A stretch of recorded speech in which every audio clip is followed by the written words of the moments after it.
In the Zone, presented to you by TD Bank.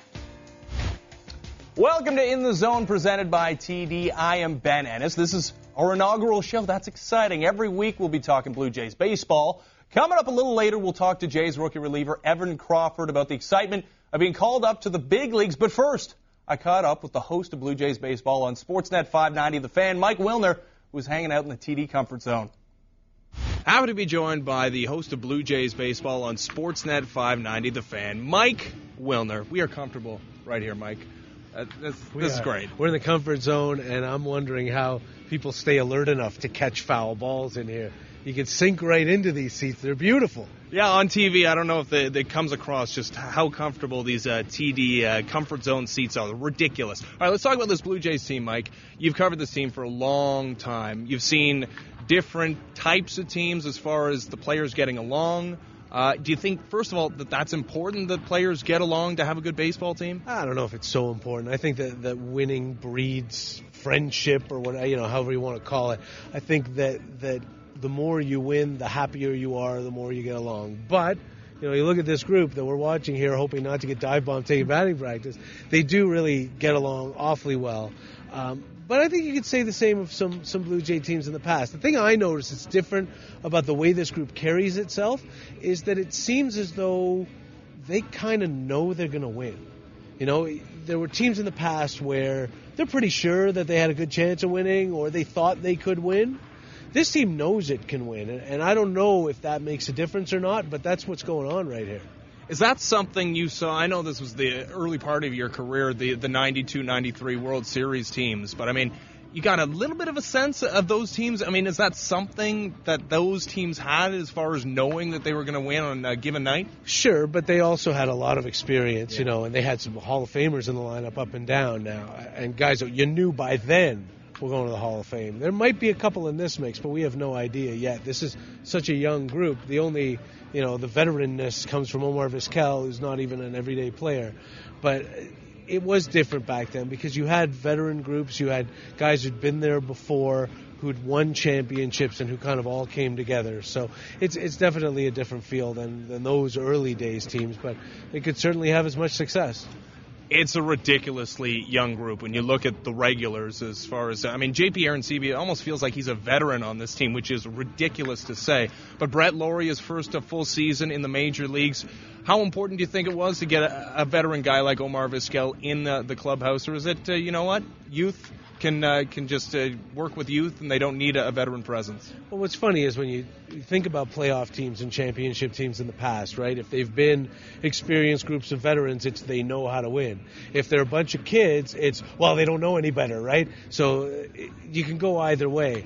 I think what Vizquel lends is just his presence. He walks into a room and, holy crap, this is Omar Vizquel that we're on the same team as, and guys just love that. I don't know how much a bench player can do to a team's mentality. It's the guys who are out there every day, but you have, you mentioned Arencibia. This is his second season, right? Ricky Romero, we think of this great veteran leader. It's his fourth season in the major leagues. They're all so young. There is no veteran leadership, and I think that's great, too. I think that because they're all growing up together, you have that commonality of experience, and together they can accomplish a lot more just because they've kind of been through it all so long.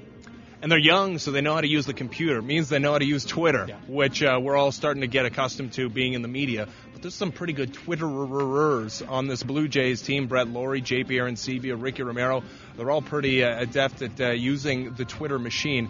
Do you think that's a positive? Well, maybe as a part of the media, do you like the fact that there's a couple of different routes you can get information about this team? I do. I don't know how much information they're giving out on Twitter. They're not exactly talking about the games they had. And with Lawrie, and you didn't mention Brandon Morrow, he is the under-the-radar Twitterer on this Blue Jays club, and you can find him at 2Morrow23.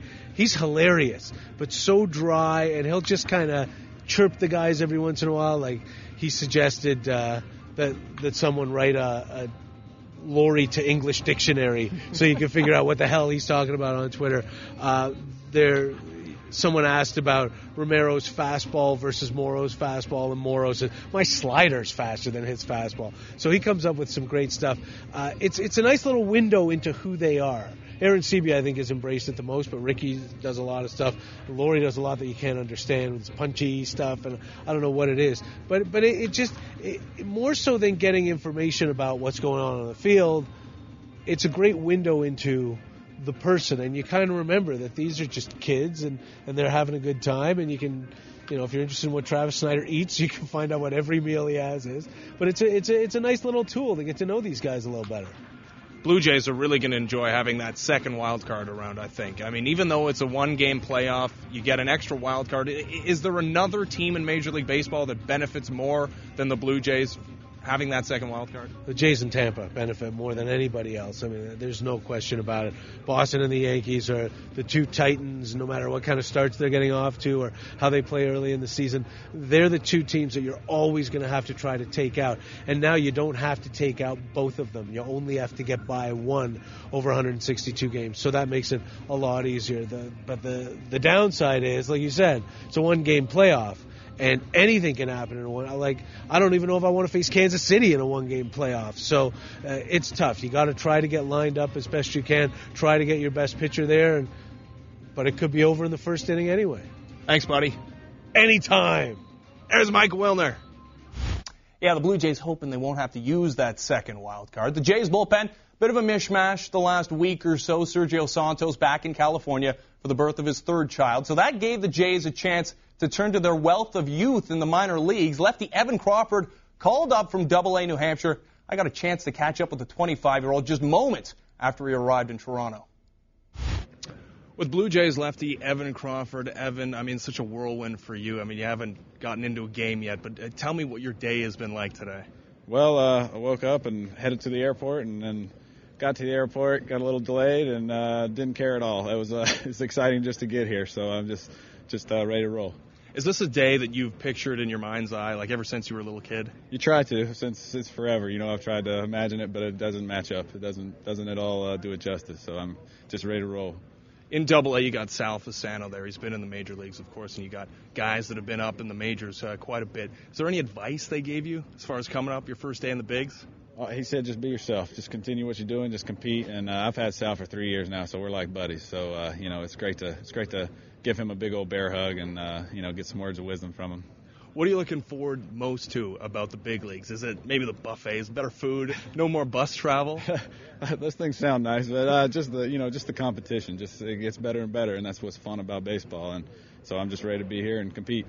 When you look around at Rogers Center here, obviously nobody in it yet. We're pre-game here, but obviously a different capacity than what you're used to at New Hampshire. Is that something you thought about as well, having 50,000 screaming fans maybe if you make it a little bit longer in the season for the Blue Jays? Yeah, this is the first time I walked out here actually when I came to talk to you. So it's now that I looked around after you said that, it's definitely different in New Hampshire, but I'm excited about it, man. What about what you can do as a lefty? I hear you got like a different delivery. Maybe you can just give the fans a sense of what kind of a pitcher you are. Funky, I guess, is what a lot of people like to say. Funky delivery, but no, just attack, guys. That's my go-to. Just try to attack and throw strikes. I mean, talking to you, you had a smile on your face ever since you came up those steps out of the dugout. I mean, is that just your personality, or are you a guy that the fans seem to gravitate towards? I don't know about that, but I like to have fun, that's for sure. But I don't. If I was a mope, I think I'd be smiling right now. So, Evan, congratulations. Thanks a lot, much, buddy. I appreciate it. Thank you. Yeah, Crawford had reason to smile after making his debut on Sunday against the Orioles. The herky-jerky lefty pitching a scoreless inning, allowing just one hit. Struck out one as well. Yeah, no doubt a Major League debut, a memorable moment in a player's career. 25 years ago this August, Blue Jays manager John Farrell made his debut. Chatted about that and what to expect out of Crawford for the rest of this season. I think any player who makes his Major League debut, the first day is a memorable one. It's a dream come true in many aspects, and what Evan did in spring training is the reason why he's here. This is a very talented young left-handed pitcher who's got 3 above-average pitches and has adapted very well to the bullpen while in the minor leagues. And we weren't hesitant to call him as Sergio stepped away for a couple of days. Yeah, it's kind of a weird circumstance, obviously, with Sergio being down paternity leave, and good for him. That's great news for him and his family. But Evan gets called up, might just be for one game. But is this a valuable experience for him to come up and just see what the big bright lights are about and what the majors are about, even if it is just one day? Well, time will tell, how long this will go, but he's a very capable and deserving prospect. He's going to be a major league pitcher for quite some time. All the potential is there. So whether or not it's a one and go, time will tell that again. But we feel very confident in what he showed us in spring training, that he's going to be a valuable member of this bullpen going forward. With all the young guys that did take part in spring training and get into some pretty important situations in spring training, I mean, do those guys, do you feel, have the confidence to mesh with this clubhouse because they know everybody? It's not like they're completely new faces, and Evan knows some of the guys already in that bullpen? Well, that's one of the valuable things about spring training. You get familiarity with the player. They get familiarity with the guys in the same uniform.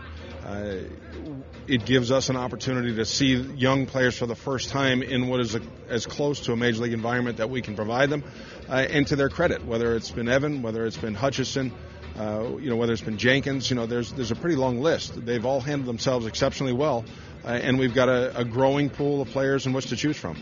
John, Evan, he's had a smile on his face pretty much all day. He came out here to talk to the media, and he talked about the fact that he hasn't slept, didn't sleep at all last night. Do you remember your first day in the major leagues and how anxious or excited you were? Oh, if there aren't any nerves or adrenaline flowing, then something's probably wrong.